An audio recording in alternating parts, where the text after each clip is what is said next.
Okay, hello students. This is chapter number 11 of class 12th biology, जिसका नाम है biotechnology principles and processes. ठीक है, तो बायोटेक्नोलॉजी के प्रिंसिपल्स और प्रोसेसेस के बारे में हम इसमें पढ़ेंगे। तो सबसे पहले जानेंगे कि ये चैप्टर 11 है। ठीक है, प्रिंसिपल एंड प्रोसेस बायोटेक्नोलॉजी का काफ़ी इंपॉर्टेंट चैप्टर है। इसमें समझ लेंगे कि बायोटेक्नोलॉजी एक्चुअली में होता क्या है। ठीक है, आप इसमें डेफिनेशन में देख सकते हैं, biotechnology refers to the technology. देखिए, बायोटेक्नोलॉजी ज़्यादा कुछ है नहीं, सिंपल आप ये समझें कि जो बायोटेक्नोलॉजी है वो एक ऐसी टेक्नोलॉजी है जो बायोलॉजी का यूज़ करती है। ठीक है, जिसमें जैसे बायोलॉजी का यूज़ करते हैं, बायोलॉजी में क्या क्या आता है, जैसे कि लिविंग ऑर्गेनिजम्स आते हैं, या agriculture, industry, medicine, diagnostic, bioremediation, waste treatment and energy production. ठीक है, ये ये सब बायोलॉजी के अंदर आता है, लेकिन हम इसमें एक ऐसी टेक्नोलॉजी का यूज़ करते हैं, ठीक है, बायोलॉजी का यूज़ करके, तो जिसमें इनके एप्लीकेशन है। मतलब बायोटेक्नोलॉजी के कहाँ कहाँ फ़ायदे होते हैं, एग्रीकल्चर में होते हैं, फूड प्रोसेसिंग में होते हैं, इंडस्ट्री, मेडिसिन में इसके फ़ायदे हैं। मेडिसिन में बायोटेक्नोलॉजी का यूज़ है।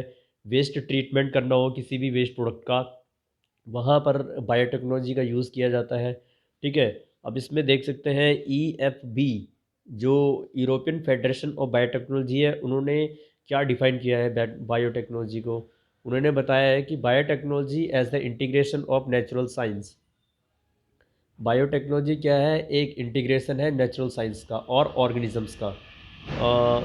मतलब इनका सबका जोड़ है, किस किस का, नेचुरल साइंस का, ऑर्गेनिजम्स का, सेल्स का, parts thereof and molecular analogues for product and services. ठीक है, फॉर प्रोडक्ट के लिए और सर्विसेज के लिए, इन सब का ये इंटीग्रेशन है, ऑर्गेनिज्म, साइंस, सेल, पार्ट्स। ठीक है, सबको मिला के ही जो प्रोडक्ट बनाए जाते हैं या उनके जो यूज़ किए जाते हैं, वही बायोटेक्नोलॉजी बोला गया है EFB ने। ठीक है, तो इतना आपको क्लियर हो गया होगा बायोटेक्नोलॉजी की डेफिनेशन। ठीक है, ये एक मल्टी डिसिप्लिनरी नेचर है, मतलब इसमें बहुत सी चीज़ें आ जाती है, जैसे कि सेल बायोलॉजी, मॉलिक्यूलर बायोलॉजी, ये सब इसमें आ जाते हैं बायोटेक्नोलॉजी में। ठीक है, इन सब की स्टडी भी बायोटेक्नोलॉजी के अंतर्गत होती है। अब पढ़ेंगे हम बेसिस ऑफ मॉडर्न बायोटेक्नोलॉजी। ठीक है, क्या आधार है मॉडर्न बायोटेक्नोलॉजी के, मतलब क्या क्या चीज़ें इसमें देखने को मिलती है। पहला है जेनेटिक इंजीनियरिंग। जेनेटिक इंजीनियरिंग आप नाम से ही समझ सकते हैं, जेनेटिक मीन्स जीन लेवल की बात हो रही है इसमें, और इंजीनियरिंग, जेनेटिक इंजीनियरिंग। ठीक है, introduction of foreign genetic material DNA या RNA into the host genome and altering it's phenotype. देखिए, जेनेटिक इंजीनियरिंग क्या होती है, जब कोई फॉरेन जेनेटिक मटेरियल, बाहर का जो जेनेटिक मटेरियल हो, या वो DNA हो या RNA हो, उसे होस्ट जीनोम में डाला जाता है।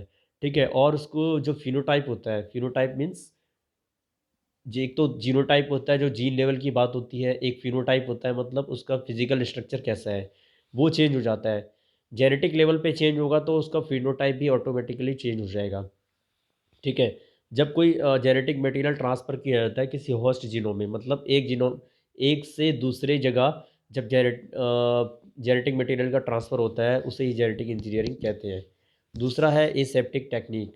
इसमें आता है, इसमें maintenance of contamination free ambience in chemical engineering processes for manufacture of product such as antibiotic. अब देखिए, जो एंटीबायोटिक और वैक्सीन बनती है, वो एकदम प्योर फॉर्म में होती है, उसमें कोई कंटामिनेशन नहीं होना चाहिए, कोई इसमें मिक्सअप नहीं होना चाहिए, उसके लिए एसेप्टिक टेक्निक अपनाई जाती है। ठीक है, ताकि एंटीबायोटिक जैसे दवाइयाँ बनाई जाती है या वैक्सीन बनाई जाती है, वो बिल्कुल हमें एक स्टेराइल मिले, एक प्योर फॉर्म में मिले। This is done so as to enable the growth of only desired microbe responsible for a bioprocess. ठीक है, उससे क्या होगा कि अगर एसेप्टिक टेक्निक हम यूज़ करेंगे, मतलब कि कोई इसमें माइक्रो ऑर्गेनिजम्स ना लगे, जिसको मतलब वैक्सीन में जो हम माइक्रोब्स यूज़ करते हैं बस वही यूज़ हो, बाकी एक्स्ट्रा जो माइक्रो ऑर्गेनिज्म है वो उसमें ना आ पाए। ठीक है, अब है जेनेटिक इंजीनियरिंग। ये sexual reproduction preserve the genetic information while sexual reproduction preserve variations. देखिए, ए सेक्सुअल रिप्रोडक्शन में क्या होता है, जेनेटिक इंफॉर्मेशन होती है। ठीक है, वाइल जबकि सेक्सुअल रिप्रोडक्शन में प्रिजर्व होती है, वेरिएशन देखने को मिलता है। ठीक है, ये हमने अभी पढ़ लिया है। दूसरा है, अब वेरिएशन देखने को मिलता है इसमें सेक्सुअल रिप्रोडक्शन में, क्योंकि इसमें जो होता है डीएनए की जो कॉपी होती है, ठीक है, उसमें वेरिएशन देखने को मिलता है। एग्जैक्ट कॉपी नहीं बनती है, बिल्कुल उसमें उसके जैसे ही कॉपी बनती है।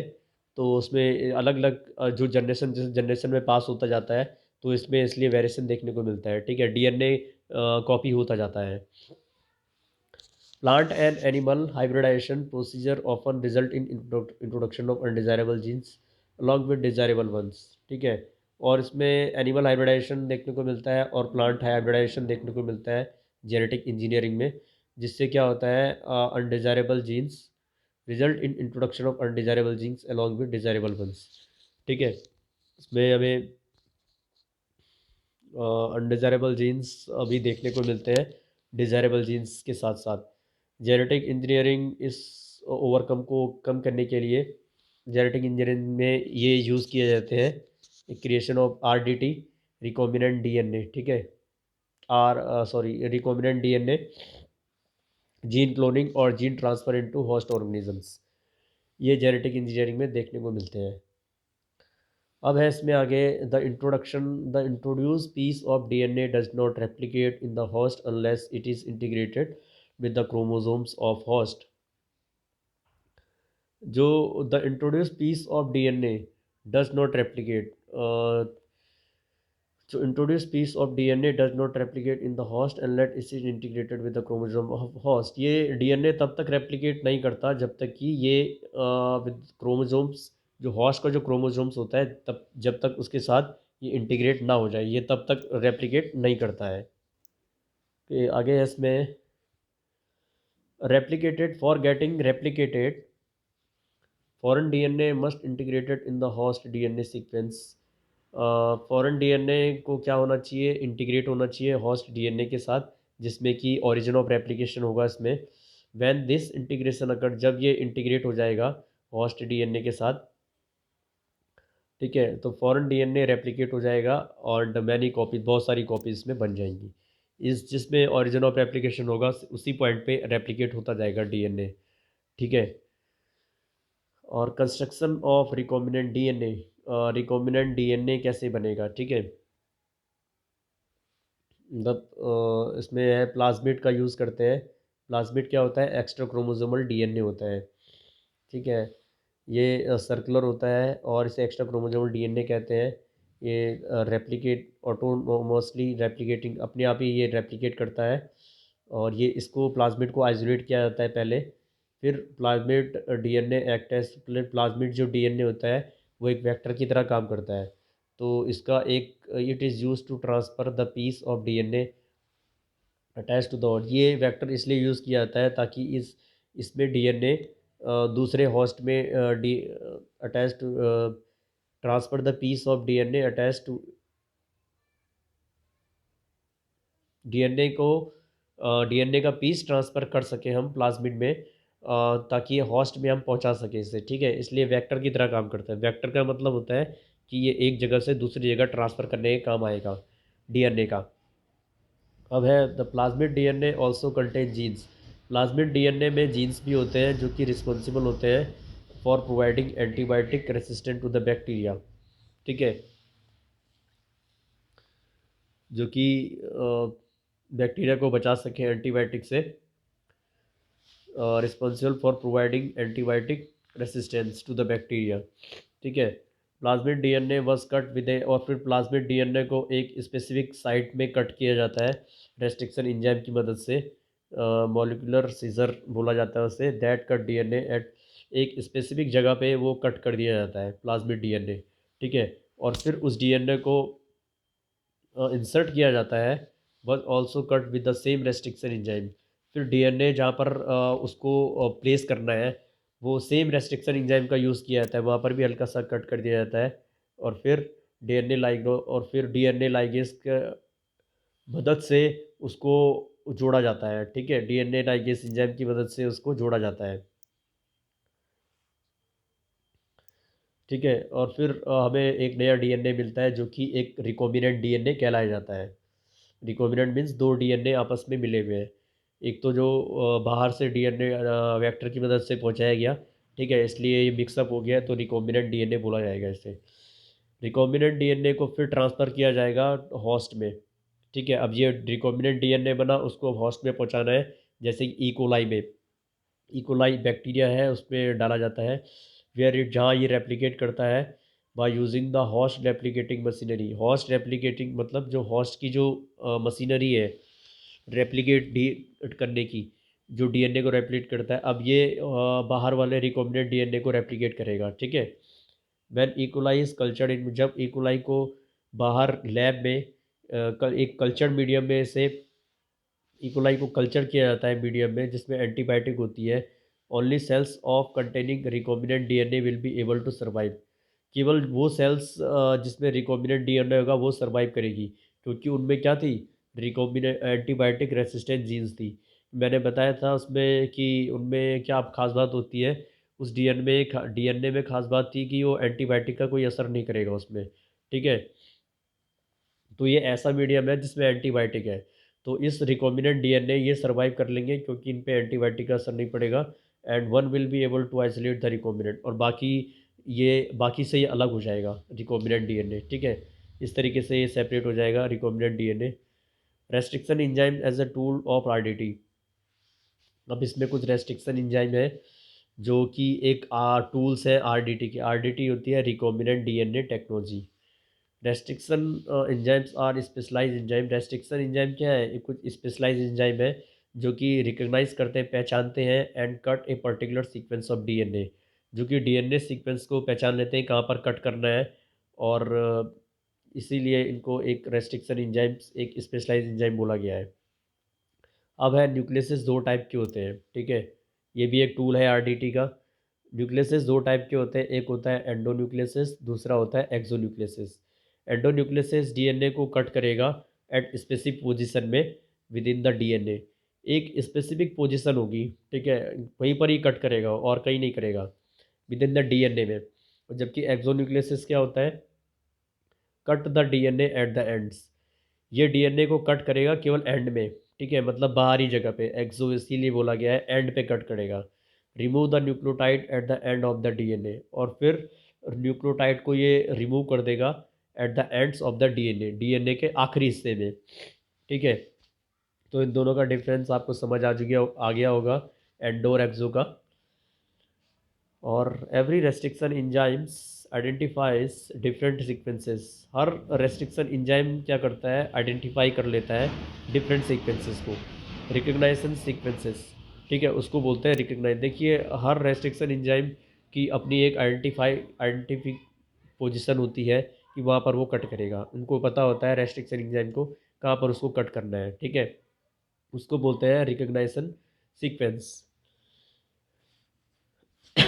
ओवर 900 इंजाइम्स, करीबन 900 इन रेस्ट्रिक्शन इंजाइम्स आइसोलेट किए गए हैं, जो कि एक डिफरेंट सीक्वेंस को डीएनए के डिफरेंट सीक्वेंस को पहचान लेते हैं। ठीक है, 900 करीबन रेस्ट्रिक्शन इंजाइम कुछ आइसोलेट किए गए हैं अभी तक। Recognition sequence are palindromic. ठीक है, रिकग्नाइजेशन सीक्वेंस क्या होते हैं, पैलिंड्रोमिक होते हैं। पैलिंड्रोम्स आर द पैलिंड्रोम्स क्या होते हैं, palindromes are the sequence of base pair that read same both backward and forward. Palindrome sequence वो होते हैं जो कि आगे भी पढ़ सकते हैं, आगे से भी और पीछे से भी पढ़ सकते हैं, किसी भी बेस पेयर का सीक्वेंस। ठीक है, दैट इज इन 5 डैश से 3 डैश एंड 3 डैश से 5 डैश। ये आपने डीएनए में देखा होगा, इससे डीएनए जो था, ये 3 डैश है, ये 5 डैश है, ये 3 डैश है, ये 5 डैश है। ठीक है, कुछ इस तरीके से आपने सीक्वेंस, ये 3 डैश 5 डैश वही था। ठीक है, ये क्या करता है पैलिंड्रोम्स, ये फॉरवर्ड और बैकवर्ड में भी रीड कर लेता है बेस पेयर को। ठीक है, एग्जांपल जैसे पढ़ लीजिए आप, 5 डैश 3 डैश, GAATTC। ठीक है, तो फिर दूसरा है 3 डैश से अगर 5 डैश भी पढ़ लेगा, CTTAAG 5 डैश। ठीक है, तो दोनों ये रीड कर लेते हैं। Restriction enzymes cut a little away from the centre of palindrome side. Restriction enzyme क्या करते हैं, कट कर देते हैं हल्का सा away from the centre of palindromes, palindrome के सेंटर से थोड़ा सा दूर, एक हल्की जगह पे वो कट कर देते हैं restriction enzymes, but between the same two bases on the opposite strand. But क्या करते हैं, between the same two bases, दो बेसिस के बीच में, on the opposite strand, opposite strand के दो बेसिस के बीच में ये कट कर देते हैं, ठीक है। As a result overhangs, overhangs बोलते हैं called sticky ends are generated on each strand, ठीक है। हर एक स्ट्रैंड में ओवरहैंग होता है, जिसको स्टिकी एंड भी बोलते हैं। ये आप देख सकते हैं 5 dash G and AATTC 3 dash, फिर 3 डैश CTTAA और G 5 dash. Sticky ends form, sticky end जो होता है जिसे हमने बोला गया है ओवरहैंग्स, ठीक है, यहाँ पर ध्यान दीजिए, फॉर्म वो हाइड्रोजन बॉन्ड को फॉर्म करते हैं with their complementary counterparts with the help of DNA ligase, ठीक है। वो हाइड्रोजन बॉन्ड को फॉर्म करते हैं वहाँ पर,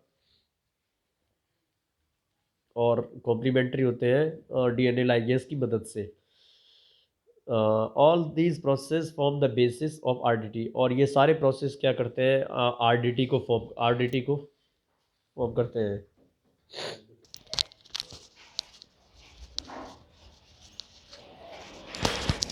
तो ये स्टूडेंट्स आज के इस वीडियो में इतना ही है, बाकी हम नेक्स्ट वीडियो में पढ़ेंगे। Thank you.